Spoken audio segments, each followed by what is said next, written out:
إن الحمد لله نحمده ونستعينه ونستغفره ونعوذ بالله من شرور أنفسنا ومن سيئات أعمالنا من يهده الله فلا مضل له ومن يضلل فلا هادي له وأشهد أن لا إله إلا الله وحده لا شريك له وأشهد أن محمدًا عبده ورسوله يا أيها الذين آمنوا اتقوا الله حق تقاته ولا تموتن إلا وأنتم مسلمون يا أيها الناس اتقوا ربكم الذي خلقكم من نفس واحدة وخلق منها زوجها وبث منهما رجالا كثيرا ونساء واتقوا الله الذي تساءلون به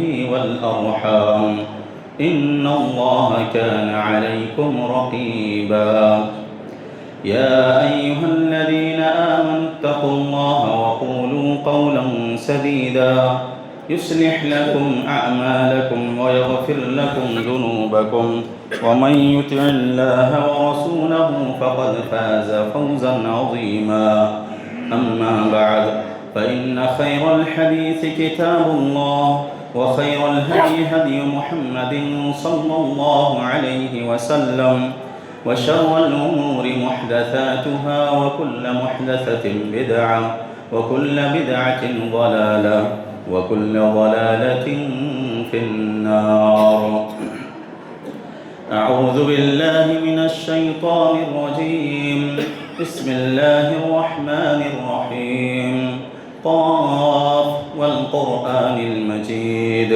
بل عجبوا أن جاءهم منذر منهم فقال الكافرون هذا شيء عجيب أإذا متنا وكنا ترابا ذلك رجع بعيد قد علمنا ما تنقص الأرض منهم وعندنا كتاب حفيظ بل كذبوا بالحق لما جاءهم فهم في أمر مريج أفلم ينظروا إلى السماء فوقهم كيف بنيناها وزيناها وما لها من فروج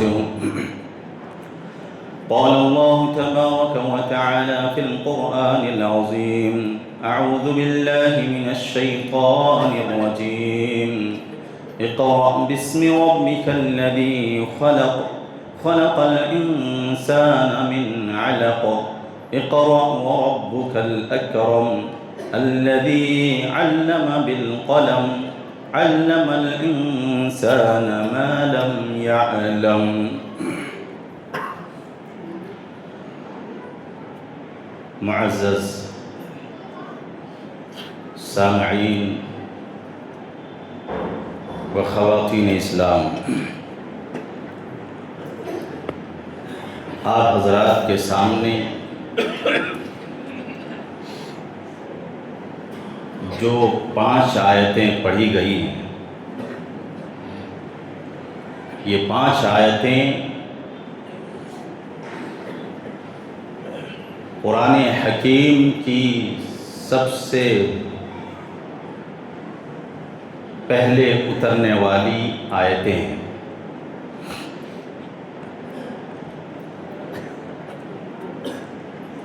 آج کے اس خطبے کا موضوع یہ ہے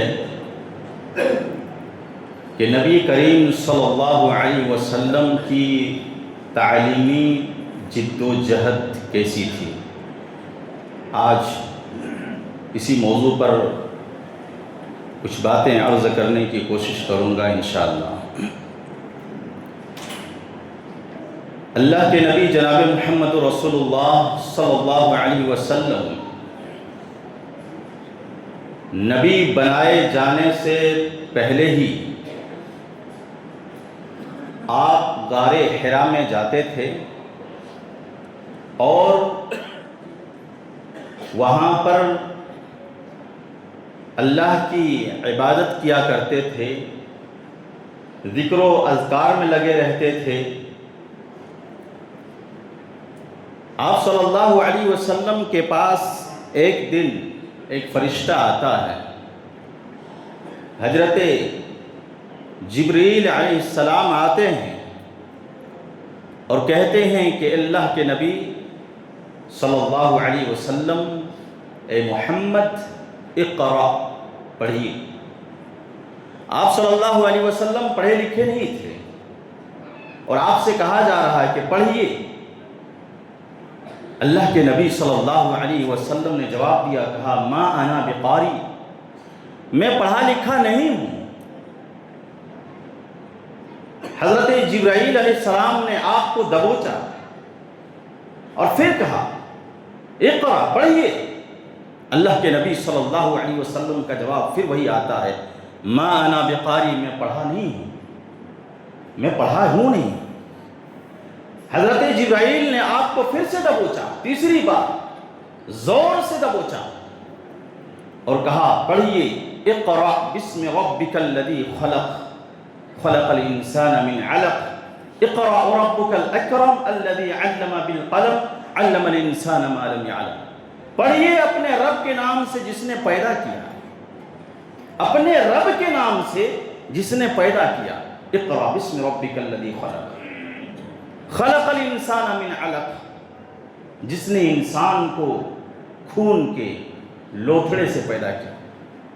اقرا وربک الاکرم، پڑھیے آپ کا رب بڑا کرم والا ہے، آپ کا رب بڑا فضل والا ہے. اقرا وربک الاکرم الذی علم بالقلم، جس نے انسان کو قلم کے ذریعے سے علم سکھایا. علم الانسان ما لم يعلم، اللہ تعالیٰ نے انسان کو وہ علم عطا کیا جو وہ جانتا نہیں تھا. یہ 5 آیتیں اللہ کے نبی صلی اللہ علیہ وسلم کے اوپر سب سے پہلے اترتی. قرآن حکیم کی یہ 5 آیتیں جو ہیں سب سے پہلے اترنے والی آیتوں میں سے ہیں. ابتدا یہیں سے شروع ہے، ابتدا یہیں سے ہے. اقرا، لفظ اقرا سے پڑھیے، اور اسی اقرا سے آپ کے اسکول کا نام اقرا رکھا گیا. اقرا، پڑھیے. ذرا غور کیجئے میرے بھائیو، سب سے پہلے اللہ کیا کہہ رہا؟ پڑھیے، پڑھیے. کیونکہ علم کے بغیر ایک انسان اپنے رب کو پہچان ہی نہیں سکتا. علم کے بغیر ایک انسان اپنے رسول کی معرفت حاصل نہیں کر سکتا. علم کے بغیر توحید کے علوم سے وہ مالا مال نہیں ہو سکتا. علم کے بغیر نمازوں کے مسائل اور نمازوں کی جو باریکیاں ہوتی ہیں وہ نہیں جان سکتا. علم کے بغیر زکوٰۃ کیسے دینی ہے، کس طریقے سے دینی ہے، کس کو دینی ہے، اسے نہیں، وہ حاصل نہیں کر سکتا، اسے پتہ نہیں ہوگا. علم کے بغیر روزے کے مسائل کیا ہیں وہ نہیں جان سکتا. حج کے بغیر حج کے مسائل کیا ہیں علم کے بغیر نہیں جان سکتا. اللہ رب العالمین نے سب سے پہلے جو کہا اس امت کے لوگوں کہا اقرا، پڑھو، پڑھو. بغیر پڑھے انسان اندھیرے میں ہوا کرتا ہے. اللہ کے نبی جناب محمد رسول اللہ صلی اللہ علیہ وسلم اقرا کے اس چراغ کو، اقرا کے اس چراغ کو لے کر اٹھتے ہیں اور پھر غار حرا سے نکل کر کے گھر آتے ہیں، اور وہیں اسی دن سے اللہ کے نبی صلی اللہ علیہ وسلم نبی بنائے جاتے ہیں. اور آپ صلی اللہ علیہ وسلم کچھ لوگوں کو توحید کی دعوت دیتے ہیں. ان میں سر فہرست حضرت ابوبکر صدیق رضی اللہ تعالیٰ عنہ سب سے پہلے ایمان لاتے ہیں. عمر دراز میں کہہ لیجیے، آپ کی بیوی سب سے پہلے ایمان لے آتی ہے. بچوں میں حضرت علی رضی اللہ تعالیٰ عنہ ایمان لے آتے ہیں. غلاموں میں حضرت زید رضی اللہ تعالیٰ عنہ ایمان لاتے ہیں. لونڈیوں میں ام ایمن رضی اللہ تعالیٰ عنہ ایمان لاتی ہیں. یہ 5 وہ اشخاص ہیں جنہوں نے سب سے پہلے اللہ کے نبی صلی اللہ علیہ وسلم کی دعوت پر لبیک کہا. اور میرے بھائیوں، اقرا کے اس مشن کو لے کر کے صرف جناب محمد رسول اللہ صلی اللہ علیہ وسلم ہی نہیں چلے، بلکہ آپ کے جتنے ساتھی آتے گئے اقرا کے اس چراغ کو سبھی جلاتے گئے، اقرا کے اس چراغ کو سبھی جلاتے گئے۔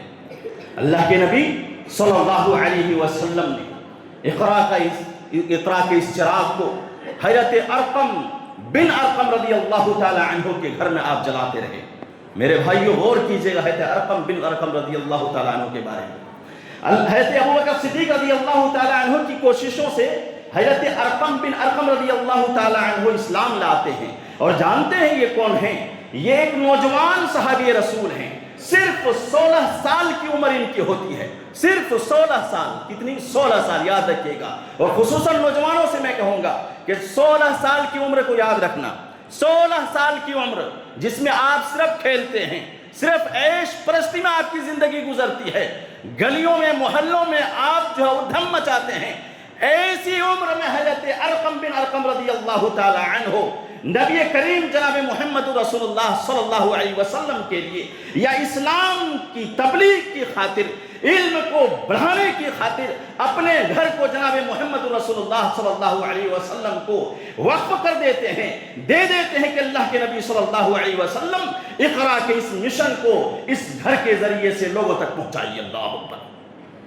اپنی جان کو ہتھیلی میں رکھ کر کے آپ نے بارہا سنا ہے کہ جنہوں نے ابتدا میں اسلام لایا تھا ان کے اوپر مکے والے کس قدر ظلم و زیادتی کیا کرتے تھے، جینا دوبھر تھا، جان خطرے میں تھی، اس کے باوجود حضرت ارقم بن ارقم رضی اللہ تعالیٰ عنہ صرف 16 سال کی عمر میں اپنی جان کو ہتھیلی میں رکھ کر کے تمام خطرات کو مول کر کے اپنے گھر کو اقرا کے مشن کو آگے بڑھانے کے لیے وقف کر دیتے ہیں۔ اور اللہ کے نبی صلی اللہ علیہ وسلم بعض سیرت نگاروں کے مطابق 3 سال، بعض کے مطابق 5 سال، بعض کے مطابق 7 سال، غرض کہ اللہ کے نبی صلی اللہ علیہ وسلم اقرا کے اس مشن کو وہیں پر آگے بڑھاتے رہے، اور وہاں صحابہ کرام کو علم کی دولت سے مالا مال کرتے رہے، لوگوں کو تعلیم دیتے رہے، لوگوں کو دین سکھاتے رہے، لوگوں کو نالج سکھاتے رہے، لوگوں کو گیان دیتے رہے حضرت ارقم بن ارقم رضی اللہ تعالی عنہ کے گھر میں۔ اور اسی مدرسے میں، ارقم نامی مدرسے میں پڑھنے والے صحابی رسول میں سے حضرت مصعب بن عمیر رضی اللہ تعالی عنہ ہیں۔ یہ وہ صحابی رسول ہیں جو بڑے مالدار گھر کے تھے، خوشبو لگا کر کے اگر گلی میں گزر جاتے تھے اور اگر دیکھنے والا نہ دیکھ پاتا پھر بھی وہ اندازہ کر لیتا تھا کہ یہ خوشبو حضرت مصعب بن عمیر رضی اللہ تعالی عنہ کی لگائی ہوئی ہے، اور اس گلی سے وہی نوجوان گزرا ہوا کوئی دوسرا نہیں گزر سکتا۔ اللہ اکبر۔ وہ زمانہ ان کا گزرا تھا، لیکن اسی مدرسے میں، ارقم نامی مدرسے میں حضرت مصعب بن عمیر رضی اللہ تعالی عنہ علم حاصل کرتے ہیں، اور اللہ کے نبی صلی اللہ علیہ وسلم ہجرت کرنے سے پہلے 2 سال پہلے ہی حضرت مصعب بن عمیر رضی اللہ تعالی عنہ کو مدینہ بھیج دیتے ہیں۔ کس لیے؟ اقرا کے مشن کو آگے بڑھانے کے لیے، اقرا کے چراغ کو جلانے کے لیے مدینہ بھیج دیتے ہیں۔ اور حضرت مصعب بن عمیر رضی اللہ تعالی عنہ نبی کریم صلی اللہ علیہ وسلم کی ہجرت کرنے سے پہلے ہی مدینہ پہنچ جاتے ہیں، اور وہاں پر لوگوں کو قرآن کی تعلیم دیتے ہیں، لوگوں کو دین کی تعلیم دیتے ہیں، لوگوں کو حدیث کی تعلیم دیتے ہیں۔ اللہ کے نبی جناب محمد رسول اللہ صلی اللہ علیہ وسلم کو بھی جب یہ حکم ہوا کہ آپ بھی ہجرت کر جائیے، آپ بھی ہجرت کیجئے، اللہ کے نبی صلی اللہ علیہ وسلم ہجرت کے لیے نکلے۔ آپ کے ساتھ حضرت ابوبکر صدیق رضی اللہ تعالی عنہ بھی ساتھ میں تھے۔ علم کا کیا مقام ہے، قلم کا کیا مقام ہے، ذرا غور کیجئے گا۔ میں جو واقعہ بیان کر رہا ہوں بہت ہی باریک نکتہ ہے۔ دونوں نکلتے ہیں، نکلنے کے بعد غار ثور میں جا کر کے چھپ جاتے ہیں، اور پھر وہاں 3 دن تک قیام کرتے ہیں۔ ادھر مشرکین میں حرکم مچ جاتی ہے، لوگ محمد رسول اللہ کو ڈھونڈنے کے لیے نکلتے ہیں، اور مشرکین یہ اعلان کرتے ہیں کہ جو کوئی بھی دونوں میں سے کسی ایک کو زندہ یا مردہ حاضر کرے گا اسے 100 سرخ اونٹوں کا انعام دیا جائے گا۔ انعام کے لالچ میں بڑے بڑے لوگ نکلے، بہت سارے لوگ نکلے، پیچھا کرنے کی کوشش کیے، کسی کے ہاتھ محمد رسول اللہ نہ چڑھے۔ اگر کسی نے دیکھا محمد رسول اللہ صلی اللہ علیہ وسلم کو تو حضرت سراقہ بن مالک بن جعشم رضی اللہ تعالی عنہ نے دیکھ لیا، وہ بھی پیچھا کرتے ہوئے نکلے، اور حضرت سراقہ بن مالک رضی اللہ تعالی عنہ اس وقت ایمان نہیں لائے تھے، نبی کے سر کو کاٹنے کے لیے نکلے تھے، دونوں میں سے کسی ایک کو پکڑنے کے لیے نکلے تھے، بالکل قریب پہنچ جاتے ہیں۔ حضرت سراقہ بن مالک رضی اللہ تعالیٰ عنہ خود اپنی آپ بیتی سناتے ہیں کہ میں اتنا قریب ہو گیا محمد رسول اللہ صلی اللہ علیہ وسلم کا کہ آپ صلی اللہ علیہ وسلم قرآن کی تلاوت کر رہے تھے اور میں سن رہا تھا، اتنے میں میرے گھوڑے کی ٹانگ زمین پہ دھس جاتا ہے، میں گر پڑتا ہوں، پھر میں اٹھتا ہوں، میں پھر سے اٹھا، اپنے گھوڑے کو پھر سے اٹھایا، پھر اس کے اوپر سوار ہوا اور پھر میں نے جو ہے آگے بڑھنے کی کوشش کی لیکن بڑھ نہ پایا۔ میں نے تیر نکالا، فال نکالی کہ دیکھتا ہوں کہ کون سا تیر نکلتا ہے، لیکن مجھے وہ تیر حاصل ہوا جو مجھے پسند نہ تھا، لیکن لالچ تو تھی کہ 100 سرخ اونٹوں کا انعام ملے گا۔ پھر سے کوشش کی، نہیں آگے بڑھ پائے۔ اس کے بعد حضرت سراقہ بن مالک کے دل میں یہ خیال آیا، واقعی نہ یہ محمد رسول اللہ صلی اللہ علیہ وسلم یہ واقعی اللہ کے نبی ہے۔ آواز دی کہ اللہ کے نبی صلی اللہ علیہ وسلم مجھے امن کی تحریر لکھ کر دیجئے، میں آپ کے تعلق سے کسی کو مکے والے کو خبر نہیں کروں گا۔ اللہ کے نبی صلی اللہ علیہ وسلم نے اس موقع پر حضرت ابوبکر صدیق رضی اللہ تعالی عنہ کو یا عامر بن فہرہ کو کہا کہ حضرت سراقہ بن مالک کو چمڑے میں ایک چمڑے کے ٹکڑے پر امن کی تحریر لکھ کر کے دو۔ یہ جو اتنی باتیں میں کر رہا تھا وہ کس لیے جانتے ہیں؟ امن کی تحریر لکھ کر کے دو۔ غور کیجئے گا، اللہ کے نبی ہجرت کے لیے نکلے ہیں، اپنی جان بچا کر کے نکلے ہیں، گھر بار چھوڑ کر کے، مال و دولت چھوڑ کر کے، سب کچھ چھوڑ کر کے نکلے، لیکن اس سفر میں اللہ کے نبی صلی اللہ علیہ وسلم کے ساتھ کون سی چیز تھی؟ بتائیے کون سی چیز تھی؟ وہ چیز کیا تھی؟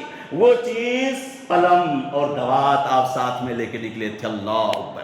یہ ہے قلم کی اہمیت، یہ ہے علم کی اہمیت۔ سارا مال چھوڑ بیٹھے لیکن ساتھ میں نکلے تھے تو کیا دوات لے کے نکلے تھے، ساتھ میں نکلے تھے تو لے کر نکلے تھے تو قلم لے کر کے نکلے تھے۔ اگر قلم اور ساتھ اور دوات ساتھ میں لے کر کے نہیں نکلے ہوتے تو وہاں لکھتے کیسے اور آپ نے لکھوایا کیسے اگر آپ نے ان دونوں چیزوں کو آپ لے کر کے نہیں نکلے تو؟ معلوم یہ ہوا کہ علم حاصل کرنے کے لیے پڑھنا بھی ضروری ہے، علم حاصل کرنے کے لیے لکھنا بھی ضروری ہے، اور قلم کی اہمیت بہت زیادہ ہے۔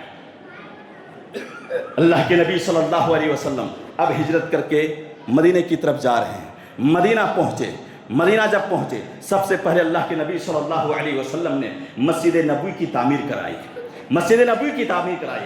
ٹھیک مسجد نبوی کے قریب ہی متصل ایک چبوترا بنایا، زمین سے اونچی ایک چبوترا بنایا اور اس کے اوپر سے ایک سائبان ڈال دیا، چھپر، کھجور کے پتوں کا چھپر ڈال دیا۔ جس طریقے سے آپ روڈ کے کنارے، راستے کے کناروں میں آپ دیکھتے ہوں گے چھپر لگا کر کے لوگ کوئی جوس بیچتا ہے، کوئی جو ہے دوسری چیزیں بیچتا ہے، چھپر ڈال کر کے، اسی طریقے کا چبوترا اللہ کے نبی صلی اللہ علیہ وسلم نے بنایا تھا۔ اسی کو صفہ کہا جاتا ہے اور اس چبوترے میں پڑھنے والوں کو اصحاب صفہ کہا جاتا ہے۔ اللہ کے نبی صلی اللہ علیہ وسلم نے وہ جو چند گز کا چبوترا بنایا تھا وہ صرف چبوترا نہیں، اللہ کی قسم وہ ایک یونیورسٹی تھی، وہ ایک یونیورسٹی تھی۔ اللہ کے نبی صلی اللہ علیہ وسلم اسی چبوترے پر صحابہ کرام کو تعلیم دیا کرتے تھے، نالج دیا کرتے تھے، صحابہ کرام کو پڑھنا سکھاتے تھے، لکھنا سکھاتے تھے، اور صحابہ کرام وہاں پر روزانہ بغیر کسی غیر حاضری کے حاضر ہوتے اور آپ صلی اللہ علیہ وسلم سے علم حاصل کرتے تھے۔ اللہ اکبر! غور کیجئے گا، جتنے صحابہ کرام ہجرت کر کے گئے تھے کوئی مال لے کر کے نہیں پہنچے تھے مدینہ، کوئی نہیں پہنچے تھے، سب بے بس تھے، مجبور تھے، سبوں کو مال کی ضرورت تھی، بھوکے رہتے تھے، لیکن اللہ کے نبی صلی اللہ علیہ وسلم کے اس یونیورسٹی میں حاضری ضرور دیا کرتے تھے، پڑھتے تھے، وہ روزانہ غیر حاضری نہیں کرتے تھے۔ آج ہم علم کی اہمیت کو نہیں سمجھتے، اسی لیے ہم شادی میں، بیاہ میں اپنے بچوں کو اسکولوں سے غیر حاضر کرا دیتے ہیں، ہمیں کچھ افسوس ہی نہیں ہوتا ہے۔ صحابہ کرام کے علم پر قربان جائیے، بھوکے رہ جاتے تھے، لیکن اللہ کے نبی صلی اللہ علیہ وسلم کے اس مدرسے سے ایک دن بھی غیر حاضر نہیں ہوتے تھے، ایک دن بھی کوئی غیر حاضر نہیں ہوا کرتا تھا۔ علم کا وہ دیوانے تھے، علم کے وہ دیوانے تھے، علم کے وہ شیدائی تھے۔ امام شافعی رحمۃ اللہ علیہ کہتے ہیں کہ علم کی خاطر صحابہ نے جتنی ذلت اٹھائی ہے کائنات میں آج تک کسی نے نہیں اٹھائی ہے، اور علم حاصل کرنے کے بعد صحابہ کو جو عزت ملی ہے ویسی عزت آج تک کائنات میں کسی کو نہیں ملی ہے۔ اللہ اکبر! اور یہ سچ ہے، اور یہ سچ ہے۔ حضرت ابو ہریرہ رضی اللہ تعالیٰ عنہ اسی مدرسے کے پڑھے ہوئے ہیں، اسی یونیورسٹی کے پڑھے ہوئے ہیں جن سے 5374 حدیثیں مروی ہیں، حضرت ابو ہریرہ رضی اللہ عنہ۔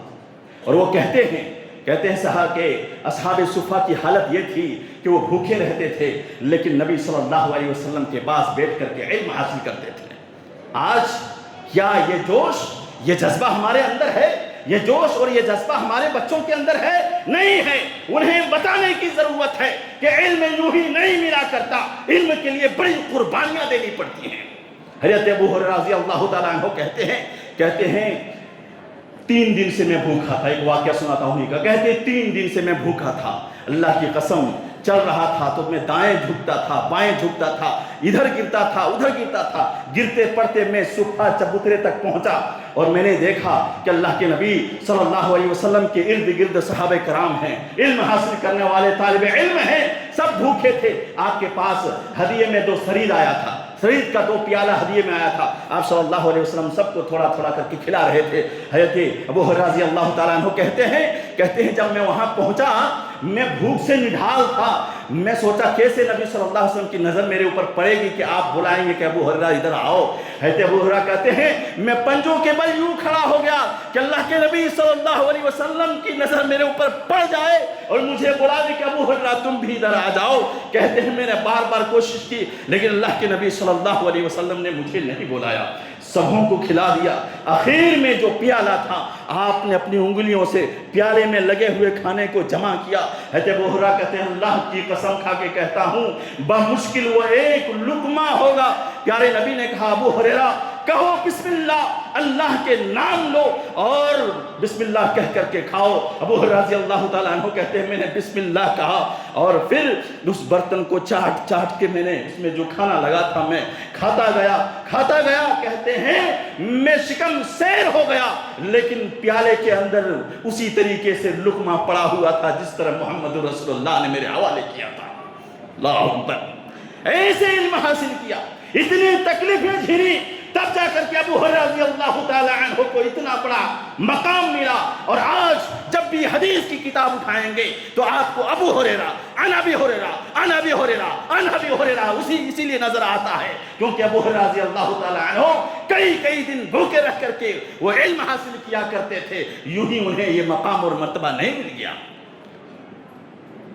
میرے بھائیوں، اپنے بچوں کو سکھانے کی ضرورت ہے کہ آج وہ کنڈیشن نہیں ہے، آج وہ حالات نہیں ہیں، اس کے باوجود کیوں علم نہیں حاصل کرتے؟ ہم کیوں نہیں پڑھتے؟ اپنے بچوں کو کیوں پڑھانا نہیں چاہتے؟ اتنی تکلیفیں جھیل کر کے وہ پڑھائی کر رہے تھے، آج ہم اپنے بچوں کو پڑھانا کیوں نہیں چاہتے؟ آج ہم یہ چاہتے ہیں کہ ہماری زندگی بہتر سے بہتر گزرے، گاڑی ہمارے پاس ہو، اے سی ہمارے پاس ہو، ساری سویدھائیں ہوں، ساری سہولتیں ہوں، لیکن اگر پڑھنے کی بات آ جاتی کہتے صاحب میرے پاس پڑھانے کے لیے بچوں کی فیس کے لیے میرے پاس پیسے نہیں ہیں۔ علم یوں ہی نہیں ملا کرتا، صحابہ کرام کی زندگی کو ٹٹول کر کے دیکھ لیجئے، بھوکے رہ کر کے وہ پڑھے تھے، تبھی جا کر کے آج پوری دنیا اسے یاد کرتی ہے۔ کوئی فقیہ الامت بن گیا، کوئی قاری قرہ بن گیا، کوئی مفسر قرآن بن گیا، کوئی تجوید کا قاری بن گیا۔ میرے بھائیوں، اللہ تبارک و تعالیٰ یوں ہی کسی کو علم نہیں دیا کرتا، وہی تو اللہ تبارک و تعالیٰ نے پہلے 5 آیتوں میں اللہ نے کہا اقرا وربک الاکرم، پڑھو اپنے رب کے نام سے جو بڑا کرم والا ہے۔ وہ اتنا کرم والا ہے کہ پڑھو گے تو وہ قاری بنا دے گا، اگر محنت کرو گے تمہیں وہ سائنٹسٹ بنا دے گا، محنت کرو گے تمہیں انجینئر بھی بنائے گا، محنت کرو گے تو اللہ تبارک و تعالیٰ تمہیں بلندی عطا کرے گا، محنت نہیں کرو گے تو کچھ نہیں ملے گا۔ اقرا وربک الاکرم، اللہ کے نبی صلی اللہ علیہ وسلم یہ جو مشن لے کر کے چلے تھے، یہ مشن آپ لے کر کے چلے، یہ چراغ اقرا کا چراغ جلاتے ہوئے مکے سے جلاتے ہوئے آپ مدینہ پہنچ گئے اور صحابہ کرام علم حاصل کرنے کے لیے ٹوٹ پڑتے تھے میرے بھائیوں۔ اور جانتے ہیں کچھ صحابہ کے بارے میں تو یہ آتا ہے کہ وہ باری مقرر کیے ہوئے تھے، ایک دن جاتے کمانے کے لیے اپنے ایک ساتھی کو نبی صلی اللہ علیہ وسلم کے درسگاہ میں بٹھا کر کے جاتے تھے کہ آج تم رہنا، میں کما کر کے لاؤں گا تو تجھے بھی کھلاؤں گا، اور تو جو علم حاصل کرے گا مجھے بتا دینا کہ یہ اللہ کے نبی نے آج یہ پڑھایا ہے، یہ سکھایا ہے۔ دوسرے دن تم جانا کمانے کے لیے، میں نبی صلی اللہ علیہ وسلم کے پاس پہ بیٹھ کر پڑھوں گا، اور جو نبی پڑھائیں گے اسے تم جب واپس آؤ گے تجھے بھی سکھاؤں گا۔ اللہ اکبر، علم حاصل کرنے کا یہ جذبہ پیدا ہونا چاہیے۔ اللہ رب العالمین ہمارے بچوں کے اندر علم حاصل کرنے کا جذبہ پیدا فرمائے۔ میرے بھائیوں، علم یوں ہی نہیں ملا کرتا۔ غور کیجئے، جب صحابہ کرام ہجرت کر کے مدینہ چلے گئے اور مدینہ میں رہنے کے بعد کچھ دنوں کے بعد، کچھ سالوں کے بعد، سن 2 ہجری میں جب جنگ بدر کا واقعہ پیش آتا ہے اور 70 کافر مارے گئے، 70 پکڑے گئے، تو فیصلہ یہ ہوا کہ جو لوگ فدیہ دینے کے قابل ہیں وہ فدیہ دے کر کے اپنے آپ کو رہائی کرا لیں۔ جن کے پاس مال تھا انہوں نے مال دیا اور آزادی انہوں نے حاصل کر لی۔ کچھ لوگ ایسے تھے جو پڑھے لکھے تھے لیکن ان کے پاس مال نہیں تھا کہ وہ فدیہ دے کر کے آزاد ہو جائیں۔ یہاں پر غور کیجئے گا، اللہ کے نبی صلی اللہ علیہ وسلم کو اور آپ کے اصحاب کو، سبھوں کو اس وقت مال کی ضرورت تھی، اور اسی مال کی لالچ ہی میں تو جنگ بدر کا واقعہ پیش آیا تھا۔ اس کے باوجود اللہ کے نبی صلی اللہ علیہ وسلم نے ان لوگوں سے مال کا مطالبہ نہیں کیا جو پڑھے لکھے تھے۔ نہیں کہا کہ نہیں لانا ہی پڑے گا مال، ہمیں مال چاہیے، نہیں کہا یہ کہ تم لوگ پڑھے لکھے ہو، مال نہیں ہے، کوئی بات نہیں، ہمارے یہ جو انصار ہیں ان کے 10 بچوں کو پڑھنا اور لکھنا سکھا دو، پڑھنا اور لکھنا سکھا دو۔ اور حضرت زید بن ثابت رضی اللہ تعالی عنہ جو کاتب وحی ہیں، نبی صلی اللہ علیہ وسلم کے اوپر جب وحی اترتی تھی وہ لکھا کرتے تھے۔ حضرت زید بن ثابت رضی اللہ تعالی عنہ بہت بڑے قاری تھے۔ حضرت زید بن ثابت رضی اللہ تعالی عنہ علم الفرائض کے بہت بڑے عالم تھے۔ وہ خود کہتے ہیں کہ میں نے لکھنا اور پڑھنا انہی لوگوں سے سیکھا تھا، انہی قیدیوں سے سیکھا تھا جو مکے سے آئے تھے لڑنے کے لیے اور پکڑے گئے تھے، میں نے انہی لوگوں سے لکھنا اور پڑھنا سیکھا تھا۔ اللہ اکبر۔ علم حاصل کرنا کا یہ جذبہ، یہ جنون جس قوم میں پیدا ہو جاتا ہے وہ قوم بلندی کو پہنچ جاتی ہے۔ جب تک ہمارے اندر یہ جذبہ باقی تھا، یہ جنون باقی تھا، ہم بھی آسمان تک گئے، اور جس دن ہم نے اقرا کے مشن کو چھوڑ دیا، اقرا کے چراغ کو جلانا ہم نے چھوڑ دیا، ہم بھی زمین تلے پہنچ گئے۔ اور آج ہماری جو درگتی ہے اسی کا نتیجہ ہے کہ ہم نے اقرا کے شمع کو جلانا چھوڑ دیا ہے، اقرا کے چراغ کو ہم نے جلانا چھوڑ دیا، اسے دوسروں تک پہنچانا چھوڑ دیا۔ ہم سب سے پہلے مال کی اہمیت کو سمجھتے ہیں لیکن علم کی اہمیت کو ہم نہیں سمجھتے۔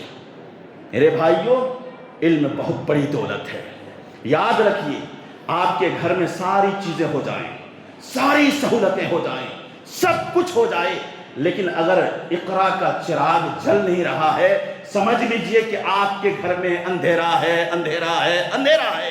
اگر اقرا کا چراغ جل رہا ہے اور گھر میں کچھ بھی نہیں ہے، بھوکے ہیں، فقر و فاقے کی زندگی گزر رہی ہے، گھر میں اندھیرا چھایا ہوا ہے، غم کرنے کی ضرورت نہیں ہے، سمجھ لیجئے کہ آپ کا گھر روشن ہے، روشن ہے، روشن ہے، اور ایک دن اللہ رب العالمین ایسی عزت سے نوازے گا جس عزت تک ایک انسان دولت کی بنیاد پہ کبھی نہیں پہنچ سکتا۔ یہ یاد رکھیے، کبھی نہیں پہنچ سکتا۔ دولت چند دنوں کے لیے ہوتی ہے، علم ہمیشہ کے لیے ہوتی ہے۔ دولت سے انسان چند دنوں کے لیے عزت کما سکتا ہے، ہمیشہ کے لیے نہیں۔ علم سے انسان ہمیشہ کے لیے عزت کماتا ہے۔ اس لیے میں یہ پیغام دینا چاہتا ہوں میرے بھائیوں کہ آپ کا جو یہ اقرا پبلک اسکول ہے اس کی اہمیت کو سمجھیے، اقرا کے چراغ کو جلائیے، اور سبوں کو مل کر کے جلانا ہوگا۔ کوئی ایک اس چراغ کو لے کر کے آگے نہیں بڑھ سکتا، سبوں کو مل کر کے آگے بڑھانا ہوگا۔ اس اقرا کے مشن کو لے کر کے آگے بڑھیں گے تبھی جا کر کے آپ کے معاشرے کے اندر سدھار پیدا ہوگا، تبھی جا کر کے معاشرے کے اندر اصلاح ہوگا۔ ورنہ یاد رکھیے، جو اندھیرا ہے اس سے بڑھ کر کے اندھیرا آنے والا ہے۔ سمجھداروں کے لیے اشارہ کافی ہے، اس سے بڑھ کر کے اندھیرا آنے والا ہے۔ اس لیے ہوش کے ناخن لیجئے اور کچھ بھی نہ صحیح لیکن اپنے بچوں کو پڑھائیے، علم سے آراستہ و پیراستہ کیجئے، تربیت دیجئے، صحابہ کرام کی زندگی کو بتائیے۔ انشاءاللہ العزیز ہمارے معاشرے کے اندر بھی بیداری آئے گی۔ اللہ تعالیٰ سے دعا کرتے ہیں کہ رب العالمین تو ہم سبوں کو علم کی اہمیت کو سمجھنے کی توفیق نصیب عطا فرما۔ رب العالمین ہمارے بچوں کو علم کی اہمیت سمجھنے کی توفیق نصیب عطا فرما۔ رب العالمین ہمارے معاشرے کے اندر جو نوجوان ادھر ادھر بھٹکتے رہتے ہیں، اللہ تو انہیں علم کی اہمیت سمجھنے کی توفیق دے دے۔ رب العالمین انہیں ہدایت نصیب عطا فرما۔ رب العالمین ہم سبوں کو اقرا کے مشن کو لے کر کے آگے بڑھنے کی توفیق عطا فرما۔ رب العالمین ہم سبوں کو اقرا کے چراغ جلانے کی توفیق عطا فرما۔ رب العالمین جو پریشان حال ہیں ان کی پریشانیوں کو دور عطا فرما۔ آمین۔ تقبل یا رب العالمین، وآخر دعوانا الحمدللہ رب العالمین۔